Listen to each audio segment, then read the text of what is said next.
Je l'annonçais à l'ouverture de cette édition, ce 30 juin, la République démocratique du Congo totalisera 58 ans d'indépendance, un âge mûr qui appelle à plus de responsabilités de chaque citoyen. La campagne Bisso, dans son élan d'éveil de conscience, met le travail en exergue. Cet appel était une nouvelle fois lancé par l'initiateur de Bisso, l'ambassadeur Jean-Pierre Moutamba, lors des restitutions de la campagne. Voici un extrait choisi par notre confrère Steve Mbouy. La RDC, 2 345 000 km², 75 millions d'habitants, une faune riche, vaste étendue lacustre, pays au scandale géologique. Voilà autant de potentiels suffisants qui font du premier pays francophone au monde une terre commode. Des richesses qui ne peuvent être exploitées que par une seule potion magique, le travail. Et c'est à cela que s'inscrit la vaste campagne Bisso. Un appel à conscience est lancé à chaque Congolais à mettre la main à la pâte pour faire de ce pays, au-delà de ses richesses naturelles, un pays jouissant pleinement de ses richesses, avec des répercussions palpables sur le vécu de sa population. Mais bien à l'époque, nous on disait salongo, c'est du pratique quoi. Hein? L'homme s'implique dans les actions directes de son pays, nettoyer devant sa maison. Arranger, ne pas jeter le papier sur la route. La campagne Bisso de l'année passée a été centrée sur le travail. Donc, le seul ingrédient, la potion, la vraie potion qui existe pour que l'homme soit respecté, c'est le travail. Quelque part, le travail amène quelque chose.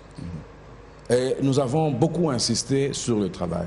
Nous avons insisté sur le travail, pourquoi? Parce que même la parole de Dieu parle du travail comme l'élément qui peut permettre à l'homme de voir la bénédiction de Dieu sur sa vie. Parce qu'il dit, il bénira le fruit de votre travail.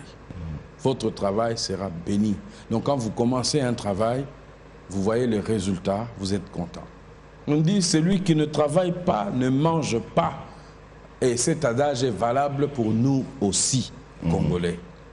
Si nous ne travaillons pas, nous n'allons pas manger.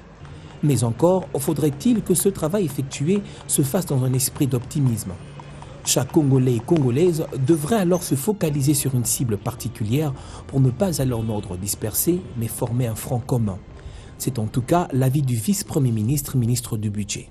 Ça dépend de personne d'autre que des Congolais qui veulent changer leur pays, des Congolais qui acceptent de s'engager dans cette